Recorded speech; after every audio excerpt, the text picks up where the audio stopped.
A very good o'clock to all the dear students. Students, here I'm Nikita ma'am, your geography teacher.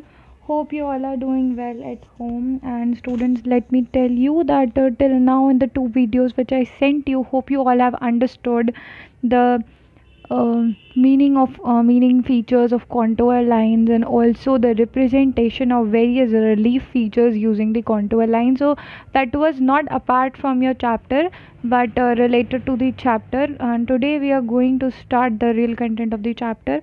So students, representation of the relief is one of the most important tasks of the map maker, okay, because the relief features found on the earth, hope it is clear to all that what are relief features.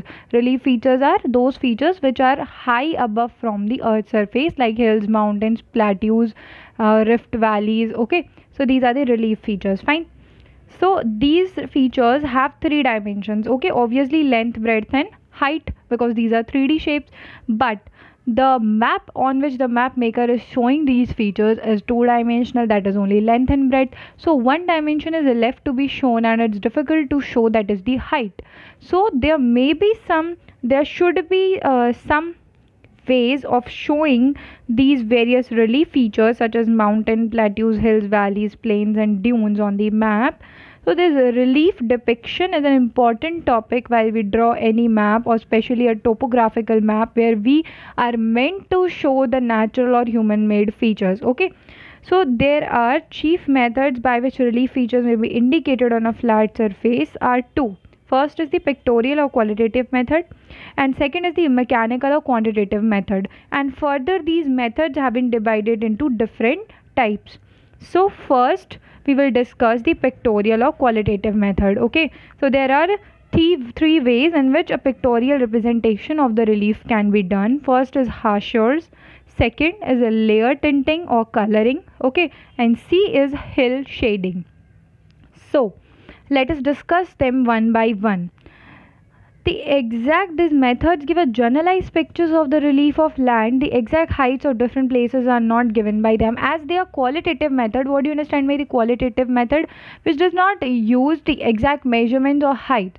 It is only a picture kind of shape which shows us that which type of relief feature it is. It does not show the features of that shape. It just only helps us to identify the basic relief of that area, okay, whether that is a mountain or a hill or a plateau, say, or a flat land, that is a plain, okay. So it just helps us to identify the feature. It does not show the exact measurements or the height or the slope of that land, okay. Now first method is hachures. Hachures are finely drawn lines following the direction of the slope. Here you can see in this picture. So these are very finely drawn lines following the direction of the slope and drawn in the direction where the slope is going. They are far apart and delicately drawn on gentle slopes. If the slope is gentle, means not so steep, not on a high altitude, then the lines are drawn far apart from each other and delicately drawn, okay. Far apart means the distance between the lines will increase, and they'll be gently drawn, means not much darker, okay. And if the slope is steep, means there's a steeper slope, the height is more, okay, then there's harsher lines are drawn close together and darker, okay.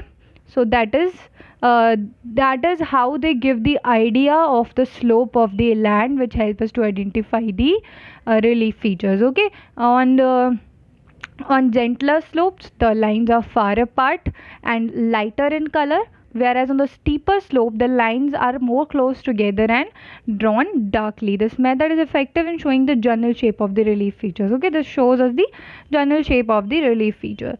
Now layer or contour, layer coloring or tinting, okay. This is a common method of showing relief on the maps. This is most commonly used method. What is this method? Atlas and wall maps follow this method almost universally, okay. These kind of big maps follow, or large scale maps follow this layer coloring or tinting method. The color scheme adopted in showing relief is almost uniformly followed everywhere, okay.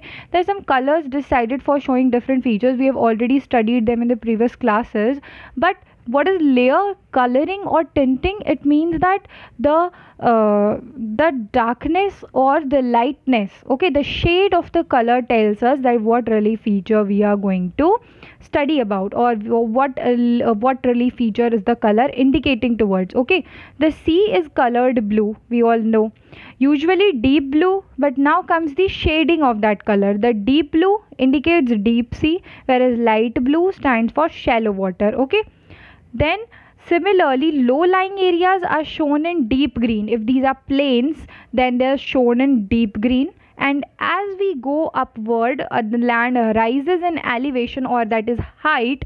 Light green is used, then again light brown, then dark brown, crimson, red, and white. These are used in the ascending order according to the height of the land. Okay. So a key is provided on the map to explain the various color shading or exact weight represented by each color. Okay. Third and the final method which we study in the qualitative methods is hill shading. Okay. What happens in this? In this method, the relief of the region is shown on map by shading only those slopes which face south and east. Only those slopes are shaded in the relief features which facing towards the south and the east, that is away from the source of light. Okay, those regions obviously जहाँ पे light नहीं पहुँच रही है, those are shady regions, तो उन्हें shade कर दिया जाता है जो source of light से अलग हैं या दूर हैं. In other words, it is assumed that the region concerned is illuminated by a light from the northwest and the region facing the south and east will be in shade. और इस shading से क्या पता चलता है कि जो region है, जो area है, वो वहाँ पे light कहाँ से आ रही है, हमारे पास नॉर्थ वेस्ट से आ रही है. ठीक है, और जो region साउथ ईस्ट का है वो शेड में है. इसका मतलब हमें पता चलता है कि जो स्टीपर स्लोप है वो नॉर्थ वेस्ट की तरफ से है, where is the gentler slope जो शेडी रीजन है वहाँ पे द नॉर्थ वेस्ट है वो हमारा जेंटलर स्लोप है. ठीक है, क्योंकि वहाँ पर लाइट स्प्रेड हो रही है अच्छे से. एंड जो साउथ ईस्ट है वो हमारा स्टीप स्लोप है. ठीक है, जो क्योंकि वो शेडी रीजन है, उसके पीछे लाइट नहीं पहुँच रही है, मीन्स वहाँ पे हमारा high slope hai. Okay, so these were the three methods we discussed today in the qualitative method of representing the relief features. Hope it is clear to you all. Read the book for further details. Thank you.